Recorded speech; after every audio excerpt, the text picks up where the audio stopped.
Welcome to a new season at the Grove. So I'm down here at the bunker. I hope to be producing more videos, but we'll see. Again, I won't be able to spend that much time out here. However, I've got something that should really start off the new year with something cool. It's basically a witness to a ghost light, but it has quite a twist. So what's going to happen here is I'm going to introduce you to an interview of this witness. But before we do that, I need to introduce you to somebody called the Observer. It's somebody actually who was at the bunker once. The video should self-explain everything, but basically I'm going to let the interview with the Observer play out first, and then I want you to watch the interview of the witness of this ghost light. And then after that, there's actually additional footage after this interview of him where something had occurred. So I could provide more details, but I'm just going to kind of let this one play out. When I create a new video, I could probably add those details in. So again, welcome to another year, and I hope to be around more often. All right, today we have somebody that I like to consider the Observer. And the Observer is somebody who is interested in Bachelors Grove stuff, but hasn't had any real direct experience with any of the weird stuff, at least on an extreme level. So he's kind of neutral. And one of the things that I discuss, if you've been watching these videos for a while, is that I do the crazy stuff where I say put thoughts out and you get stuff back. And so this guy is playing a witness. So he's an observer behind the scenes. You know, I'm not going to like record a video, say, hey, this might happen, and then release it, because then that would, it just doesn't go over well. That's not considered evidence. I have a different way of providing evidence. And I think being a human being is part of the whole mix, experiencing weird stuff, even if this person who's with me today doesn't become a true believer, which I think eventually he will. At least he can start to partake in some information behind the scenes that I never release. This one I will release because we have additional material that was recorded this year. So this is going to be at a paranormal kind of an event. So today, hey, Mr. Observer, how are you doing? Oh, good. All good, right.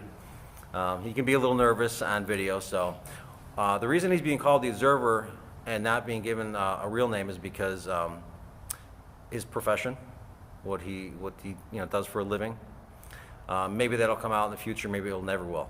But and besides, it's nice to just have kind of like a blind situation.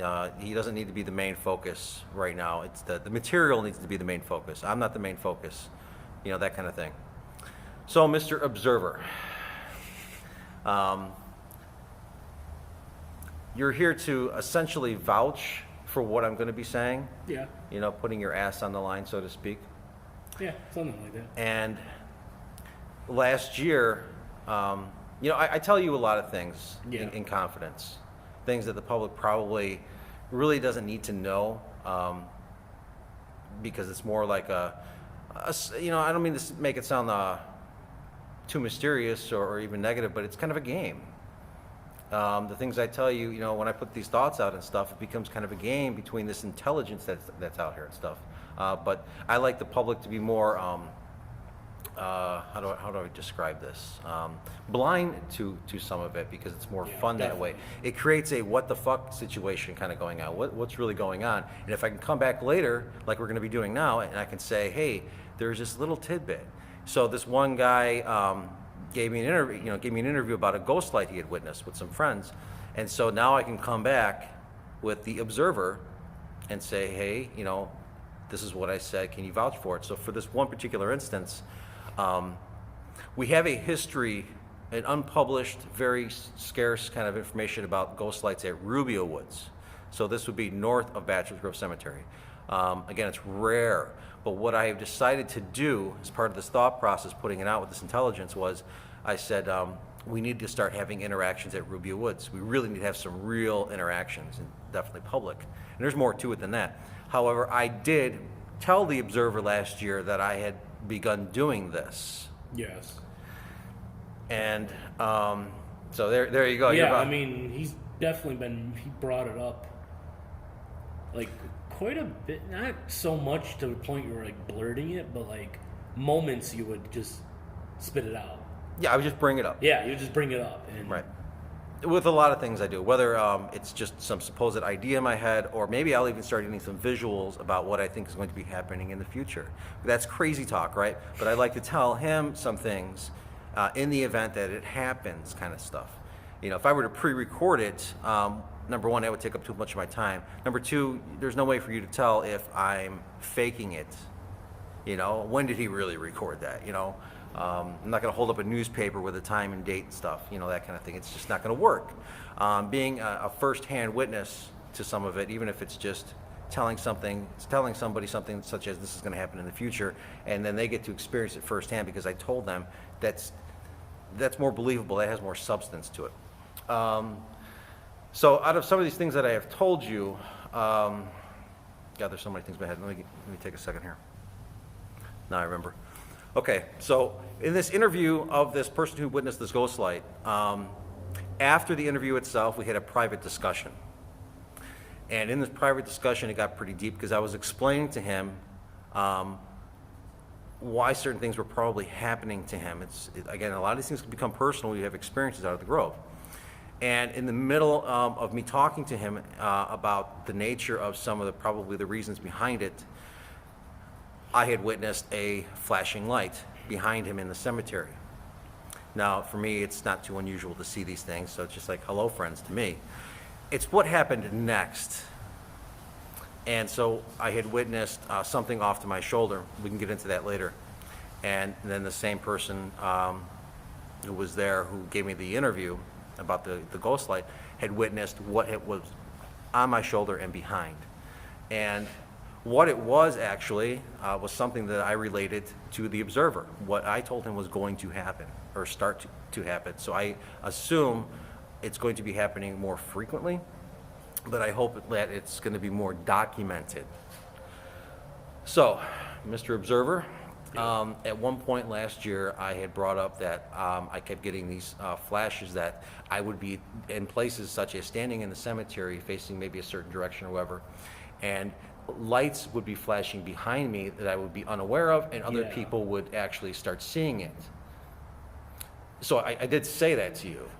Yeah, I mean, you did. Yeah. Okay. Now, I was unaware if this was really going to happen. Because there's a part of me that thinks, wow, that would be fantastic. Yeah. Is that a pipe dream kind of thing? But it's not something that I fantasize on. It's just something that'll flash in my head, some of these occurrences. And then when these occurrences happen in my head, they happen in reality. And that's what I'm trying to say. Like, I know a few times you would just like, yeah, I just had that flash, like, in your mind that, like, there's going to be something behind me. And I remember you, like, vividly saying that. No. Quite a bit. Not really to the point of, like, one time and that's it, or, like... No, I did bring it on a couple day. of different days. Yeah. That it would happen again or something, so I'd bring it up. I think it could have been 2 or 3 times or something like with the flashing light thing. I'm not sure. That's enough, though. I mean, you know, to kind of keep in the mind, because Yeah. I'm sure we're going to have more in the future. Maybe I'm missing something in this conversation with him, and if I am, I'll just come back to it. But for the time being, I just want you to be aware that there's this guy here that I am divulging information to for various reasons. You know, and he could play a bit of a role in this. Anyway, enjoy the rest of this material, and I'll get back to you. I don't know. It's okay, man. Yeah. So we got. Let me try to introduce you a little bit here. I don't know if you want to give your first name or anything, but I'll do Charles. Charles. So Charles was here, and he had experienced a couple months ago a white light. Yes, it was. So if you could, how many people were with you first? 4 people. 4 people. It was me, my best friend, and then 2 other people that were girls. Okay. We were not trying to scare them, but you see right under the bridge, it's going towards the stick that's going right down there. Well, you think it was past the bridge? Yeah, it was a little past the bridge where, like, you know where it looks like it goes straight up? Yeah. Right there. and you just saw this big bright ball light. Right. This big. And how did it behave a little bit? Like It was just going like over the water, just like. Okay. And then all of a sudden it just stopped. That's what made us think. What do you mean? What do you mean stop though? Like it just stopped. Could like, you still see it? Yeah, we still saw it. Oh, okay. But the two girls that we were with, they were like, but our mind was just like, hey. So they couldn't see it. No. And like me and my mom, like we've had So you're a little sensitive to things or something? We are definitely. And your buddy definitely saw it? Yes. And it lasted for how long, roughly, maybe, possibly? A couple, I'm going to try to say at least less than 60 seconds, because we could see it and no, that's what kind of freaked us out. We thought it was the police. How was the ending like? It got big and then it just gone. So it kind of flared up? Yeah, it flared up and then it just went in a small circle and it just went poof. That's pretty awesome. And then like that's that one, and then I know. And how did your night end at that point? Weird dreams. No, I mean before you left, kind of thing. Oh, we were like we were high alert. We were like okay, but when I got home that night.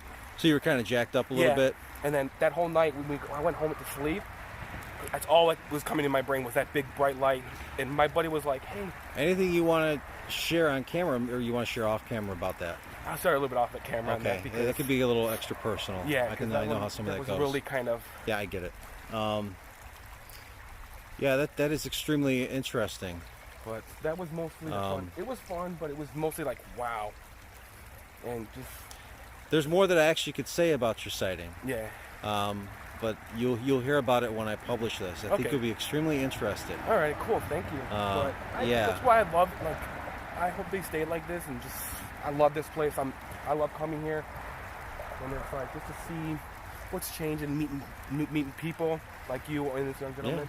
Yeah, perfect timing to meet today. This was great, excellent, and yeah, I'll definitely try to keep in touch, and I really appreciate the input. This is awesome. So yeah, definitely, and I definitely do stuff like I try to come out here and just You're going to try and show me a video. You might have something. So I'm going to cut this interview a little short, and then we'll probably return with some other stuff. All right, cool. Thank you. Okay, I know this is going to sound a little crazy to everybody, but I guess maybe not, considering all you've heard from me. Just a moment ago, I was talking to this guy here, and a flash of light occurred over there while we were talking about something extremely deep. It was crazy. And I thought I saw something off to my right shoulder, and then what did you see, sir? I saw when the young gentleman was sitting right here, over his shoulder too. A little light just went boom, right into the water right here. All right. And that just made me. I'm not staging this. No. It's just something I like to put on the record. Things are just weird around here, and I had to take it. You didn't even want me to record this part. Yeah, no, I did not. But I thought it was wigging you out a little bit. Yeah, it was, but it was kind of cool. Well, I appreciate you allowing me to record this part. I mean, I think it's important even for other people, whether they want to believe it or not. It's just on the record. So, again, thank you. All right, no problem. Bachelors Grove.